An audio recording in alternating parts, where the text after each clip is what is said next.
Olá, pessoal do canal. Hoje é com grande satisfação eu estou recebendo aqui o professor Valmir.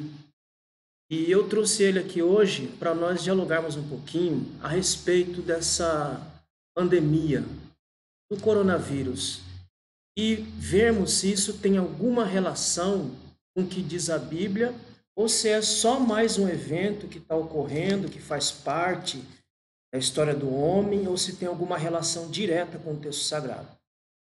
O pastor Valmir vai se apresentar agora e depois eu vou trazer alguns dados e aí nós vamos deixar com que ele explique para nós qual é a relação entre coronavírus e o texto bíblico. Pastor? Boa tarde, amigos do canal. E prazer a gente estar aqui. Também ter a oportunidade de trazer algum esclarecimento da pandemia, do que está acontecendo, à luz das escrituras sagradas. Para nós, o plano político é importante, o plano visível é importante, mas o que direciona a nossa vida espiritual, nossa paz com Deus, é tudo que for à luz das escrituras sagradas. Então, eu vou passar alguns dados aqui sobre a história das epidemias no mundo e qual a relação que elas têm com os homens, quais são as transformações que ela trouxe no meio da humanidade. Nós tivemos no ano 430 a.C. a praga de Atenas. No século III nós tivemos a malária. No século XII tivemos a epidemia da lepra. Século XIV a peste negra. E dentre todas, eu acho que essa é a mais famosa e a mais falada.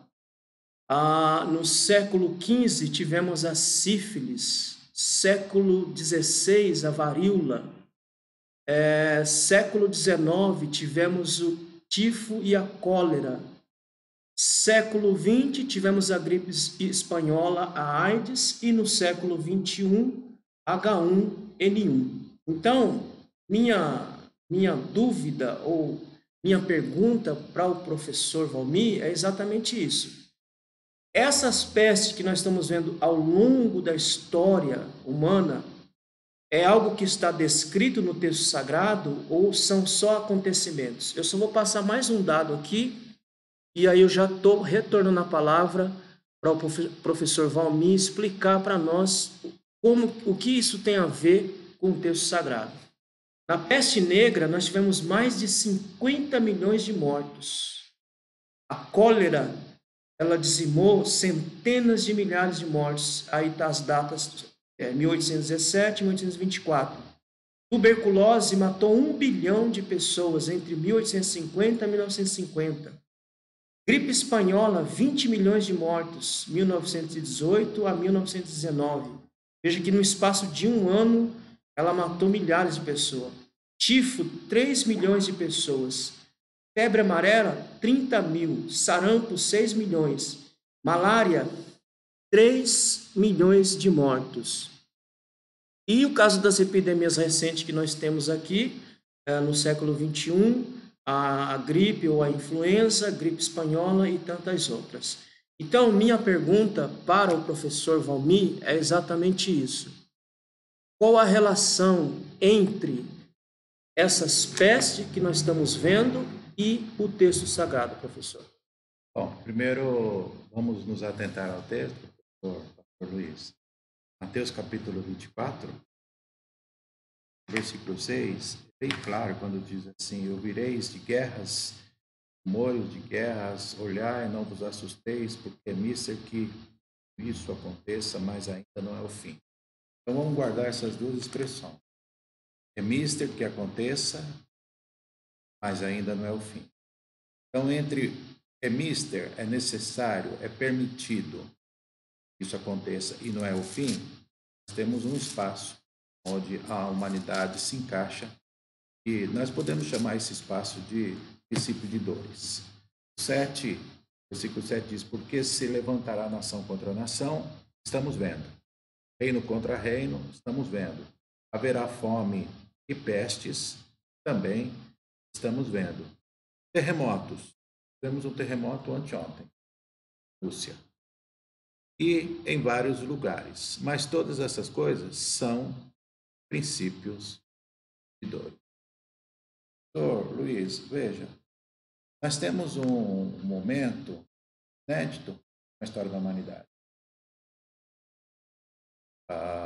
Tanto os religiosos como os não religiosos estão se vendo diante de um fato inusitado.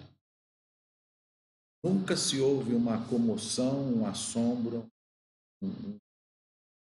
uma paradeira, uma ameaça, tanto problemas e sucumbir os planos econômicos, a estabilidade financeira, a bolsa de como está sendo agora. E, sem sombra de dúvida, essa pandemia está sendo uma novidade para todos. Pastor, deixa eu te fazer uma pergunta em relação a isso, a esse pânico generalizado, porque nós tivemos outras epidemias e não tivemos uma situação como essa. Mas minha observação é em relação a alguns crentes. Eu nunca vi tanto crente apavorado, com medo, como nós estamos vendo agora. A minha pergunta é: ao que o pastor atribui esse medo de alguns cristãos em relação a essa situação que nós estamos vendo hoje? Eu posso atribuir isso aí ao crescimento imaturo do Evangelho. Primeiro porque o Evangelho ele bombou no século XX de uma forma inusitada. Houve um enchimento. Veja, eu preferia usar a expressão um inchaço. Segundo, muitas pessoas declararam ser religiosos, mas não praticando ou praticaram o verdadeiro cristianismo. Vamos só lembrar do mundo artista. O mundo artista, o mundo artístico, muitas pessoas se declararam ser evangélicos, mas você percebe nitidamente que não houve mudança de comportamento, de caráter, nem de conduta. Só houve um convencimento. Só um convencimento, ou seja, a mim me parece que eles migraram de um mercado que nós, cristãos, chamamos de mundano, profano, para o nicho evangélico, gospel. Então, por que é que tantos crentes se alarmaram, se alastraram, se assustaram, se horrorizaram, se amedrontaram? Eu queria que o senhor analisasse os crentes antigos, os crentes maduros, os crentes que foram criados na escola dominical como eu, como outros tantos que eu de bebê eu já estava nos braços da minha na escola dominical. Como é que eu vi essa peste? Eu vi como um momento dentro do Rumores de Guerra e de Dores. Nesse período, nós vamos perceber que a igreja ficou assustada com a postura do governo. E foi uma novidade para a igreja. Vamos usar a expressão que eu usei no domingo numa live. Para todos os cristãos e para muitos líderes, não para todos, é idêntico a você ser um marinheiro de primeira viagem. Nunca na história do Brasil, desde a Segunda Guerra, o governo mandou fechar a igreja por conta de epidemias, por conta de pandemias. Nunca. Um dado interessante, pastor, que eu estava vendo esses dias a reportagem, postura dos governantes na Europa. Na Europa, onde o surto está mais força, não se fechou nenhuma igreja. Todas elas continuaram abertas, é claro que com algumas restrições, mas continuaram o seu trabalho. Por que que aqui no Brasil, o nosso governador João Dória, ele tomou essa atitude? O senhor acha que tem a ver com questão de saúde sanitária ou tem a ver com questões políticas? Como é que o senhor avalia essa situação? Bom, vamos então conhecer um pouquinho do histórico. É um homem muito bem, tem um patrimônio invejado. Ele é de uma família trabalhadora, mas cresceu um pouco na mídia. Então, todas as pessoas esclarecidas, elas, além de serem prudentes, elas são eficientes. Acho que entre a prudência e a eficiência houve um certo exagero que assustou pessoas. Nós temos agora uma questão que eu queria levantar aqui, só de passagem, sem minúcias, só de passagem. Como é que está a África? Por que está tudo bem na África? Por que esse vírus escolheu países, vamos dizer assim, da elite comercial? Por que ele começou pelo maior mercado do planeta, a China? Depois ele foi para a Alemanha, Espanha, Itália, Estados Unidos, agora veio para o epicentro do Mercosul. Está nas beiras. Chile. Que tipo de vírus é esse que escolhe as suas vítimas? Um vírus seletivo. Seletivo e um vírus politizado. É um vírus que ele falou assim, olha, meu negócio não é com miséria, com fome, nem com pobre. Meu negócio é com quem movimenta, manipula, articula o mercado mundial da importação e da exportação. Então, excelentíssimo governador João Dória, homem muito inteligente, politizado, também populista. Ele tomou decisões drásticas, trágicas, e num encontro via Skype, via videoconferência com o presidente, eles parece que se desentenderam. Houve uma rusga entre eles. Houve arranhou ali alguma coisa. A gente percebe, então, que existe um excesso de cuidado misturado com insubmissão, misturado com revanche, misturado com falta de diálogo, misturado com... faltou combinar no total. A intenção do presidente não é dividir o país, jamais. A intenção do presidente é resgatar a dignidade das famílias. O governador tomou excessivo cuidado e ainda está excessivamente tensionado a continuar nos preparativos e resultados que pode a pandemia se propagar de forma assustadora. Agora, o que nos traz certo vislumbre é por que países pobres não estão na relação dessa pandemia que está assustando principalmente, vamos dizer assim, entre aspas, os poderosos. Interessante análise. Professor, deixa eu fazer uma outra pergunta. Uma outra análise que eu fiz nessa situação que começou de uma semana para cá. Eu analiso o seguinte, minha pergunta vai nessa direção. O senhor acha que essa igreja aqui, século 21, ela está pronta para ir de frente contra qualquer tipo de decreto ou lei que venha confrontar a nossa fé? Por que eu pergunto isso? Porque não, é claro que nós estamos falando de uma pandemia, de uma questão sanitária, mas eu vi o acuamento muito rápido dos crentes em relação, e não tinha nem decreto ainda, não tinha nada, estava tudo começando, e algumas recomendações, e as pessoas já se acuaram muito rapidamente. Minha pergunta é, o senhor acha que a igreja do século 21, ela está plenamente pronta para confrontar qualquer tipo de decreto ou lei que venha contra a sua fé? Primeiro vamos dar aqui dois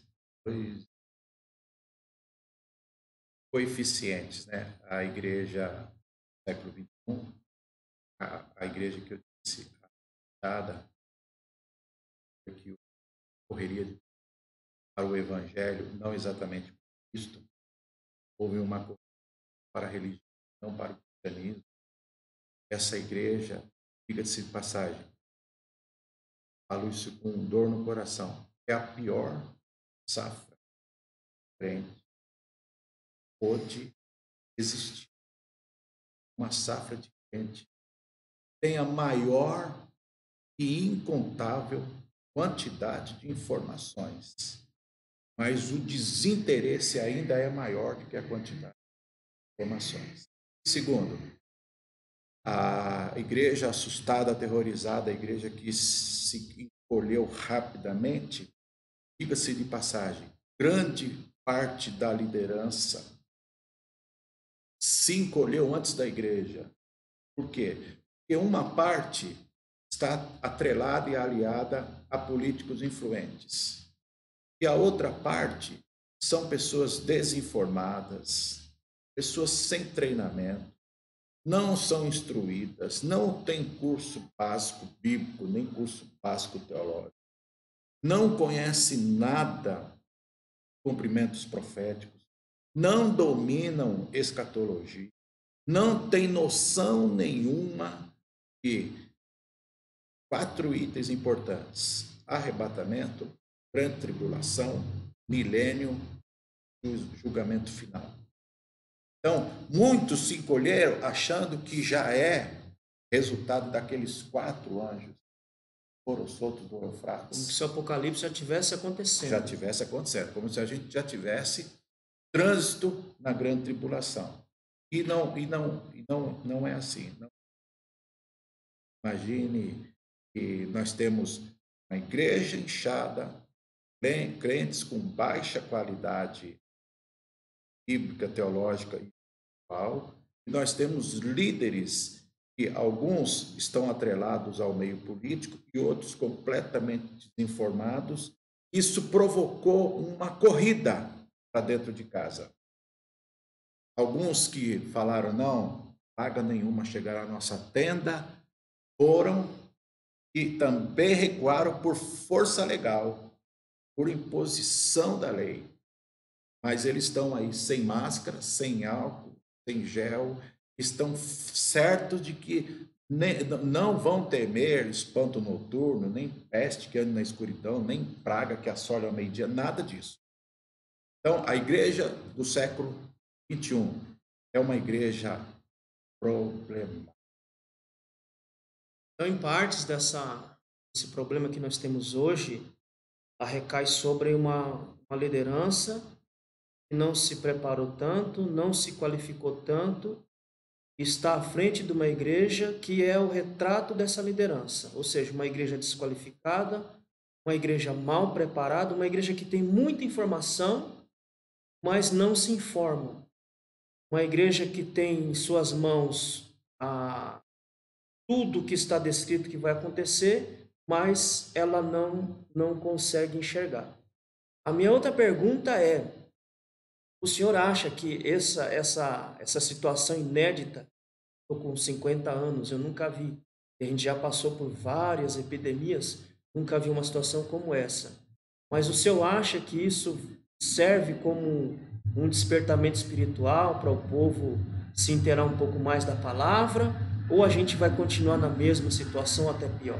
Eu acho que eu acredito, eu acho não, eu acredito, eu presencio, eu testemunho, eu vejo com clareza que o despertamento em 3 camadas aconteceu. O despertamento individual é aquele que acontece dentro de casa. O despertamento comunitário, que é aquele que acontece dentro da sua comunidade cristã. E o despertamento de classe eclesiástico. 3 níveis de despertamento: individual, comunitário e eclesiástico. Os 3 ocorreram. eu não sei te falar sobre a sustentabilidade desse despertamento, mas ocorreram, porque nós, ontem, por exemplo, ontem eu tive um pouquinho mais de tempo com a minha esposa, nós pudemos acompanhar live nas redes sociais, das 18 até 1 da manhã. Pastores orando, pregando, falando e convocando os seus crentes, os seus membros da sua igreja, dando palavra de ânimo, orando por problemas, orando por curas, orando por enfermidades, orando por pânico, medo, ansiedade, depressão. Era isso que a gente precisava. Queira Deus que se sustente esse despertamento. Mas o despertamento houve. O incêndio começa com uma cabeça de um palito de fogo. Deus riscou. Agora eu quero ver Vai se sustentar. se vai ter combustível para sustentar. Por quê? Porque algumas coisas a gente aprende, pastor Luiz, na vida. Algumas pessoas, principalmente as de idade, dizem que aquilo que vem rápido,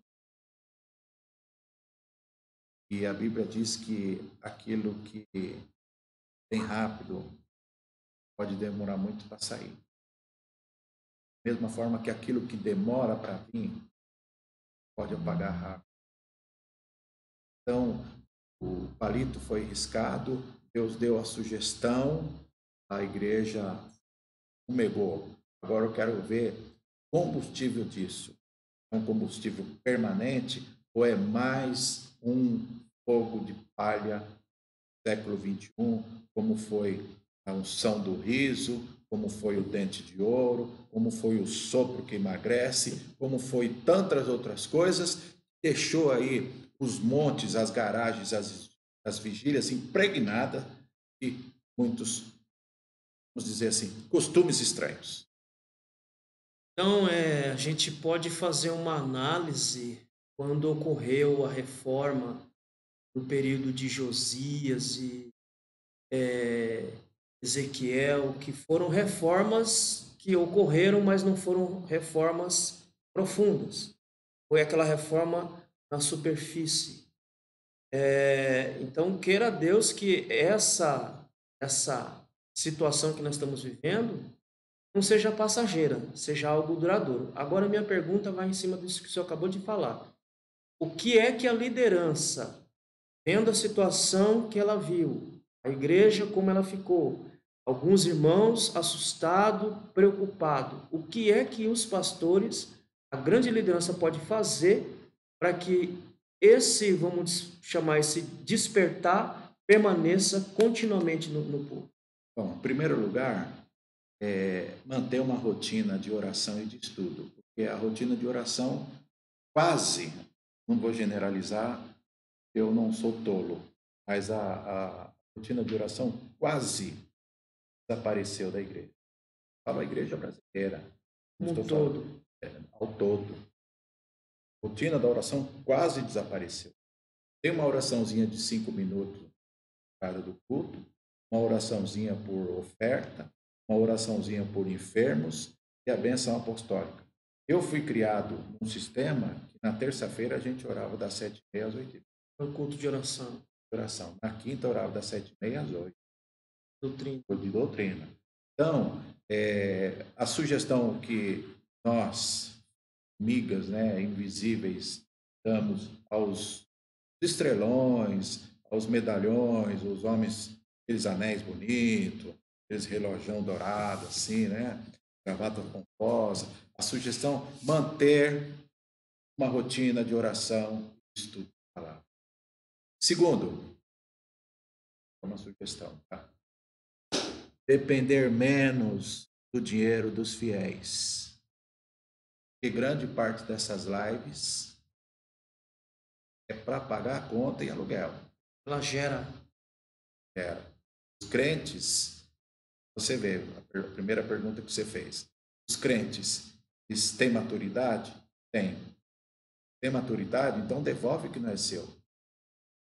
Devolve o que não é seu. Fica com ele em casa. O que não é seu, devolve.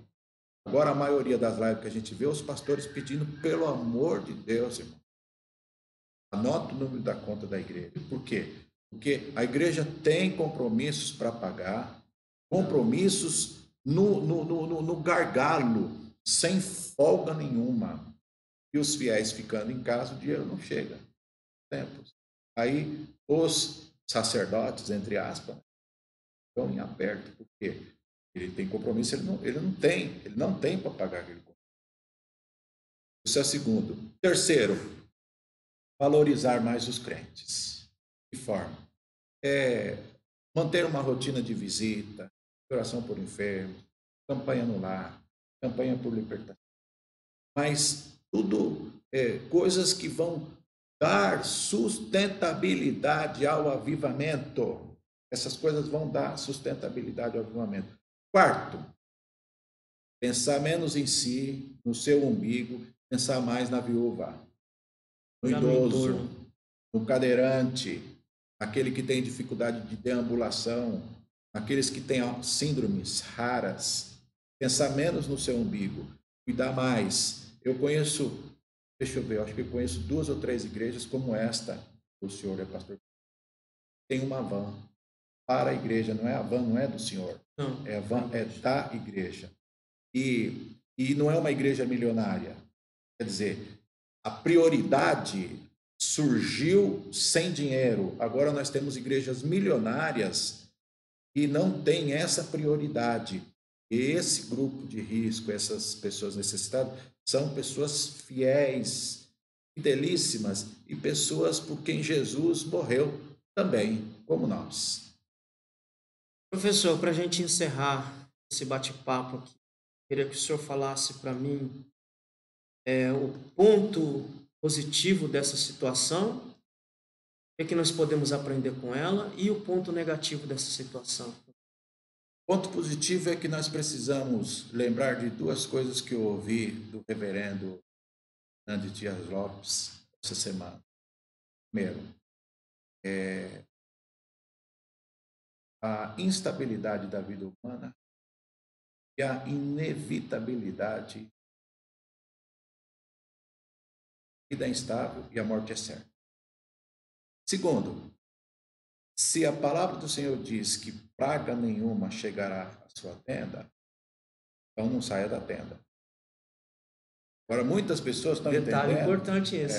Não saia da tenda. Agora, muitas pessoas estão falando assim, a minha tenda é a minha casa. Não. Se você pegar o Salmo 34, verso 7, ele diz assim, o anjo do Senhor acampa ao redor dos que o temem e os livra.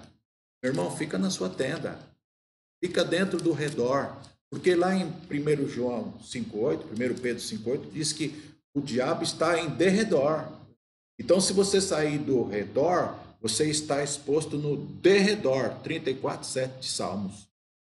O anjo do Senhor acampa-se ao redor dos que o temem e os livra. 1 Pedro 4,7 vai dizer, o diabo anda em derredor, procurando a quem possa tragar. Pedro João.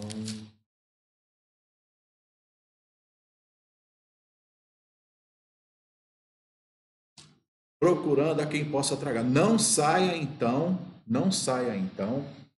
do redor. Ponto positivo. A vida é instável, a morte é certa. Ponto negativo. O ponto negativo é que na hora que a igreja tinha que soltar a liderança, dizer, essa nação é do Senhor Jesus. Nós temos aqui Deus que mandou a praga para o Egito, Deus que acabou a praga. Vamos orar, isso vai acabar. Aí cumprir-se-ia, 2 Crônicas 7,4. Se este povo se chama pelo meu nome, se humilhar e orar e buscar a minha face, se converter dos seus maus caminhos, então eu ouvirei do céu, perdoarei os seus pecados, sararei a vossa terra, e aí estarão atentos meus ouvidos à oração. O povo faltou posição, foi muito pânico, foi muito medo, foi muita corrida. Conheço pastores que fecharam a igreja porque não tinha fiéis. Ele queria continuar com os cultos, mas os fiéis sumiram. Então ele abaixou as portas e falou assim: então eu vou fazer o culto de casa. Esse é o ponto que eu. Houve mais medo que fé.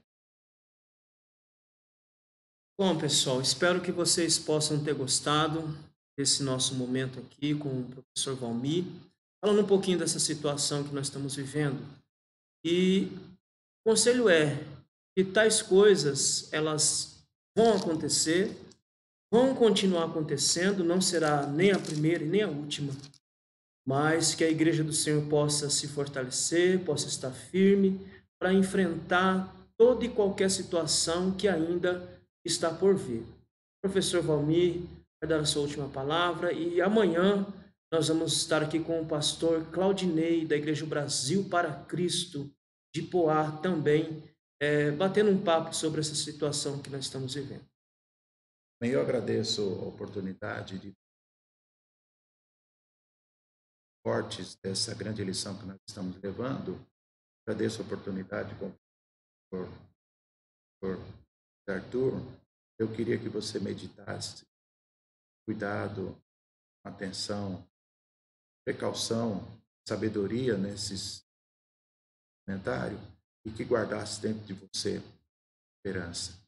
Pessoas dizem que a esperança é a última que morre. No nosso caso não acontece assim. Nossa esperança morreu, ressuscitou. No terceiro dia está à destra de Deus e intercede por nós. Então, o mundo tem medo, nós temos Jesus. Irmãos, Deus abençoe. Eu vou também, esse vídeo vai estar lá no canal do pastor Valmir. Qual o nome do canal, pastor? Valmir Barcelos. Então você procura lá, Valmir Barcelos, vai estar disponibilizado no meu canal e no canal do professor Valmir. Até a próxima, até o próximo bate-papo em nome de Jesus. Deus abençoe.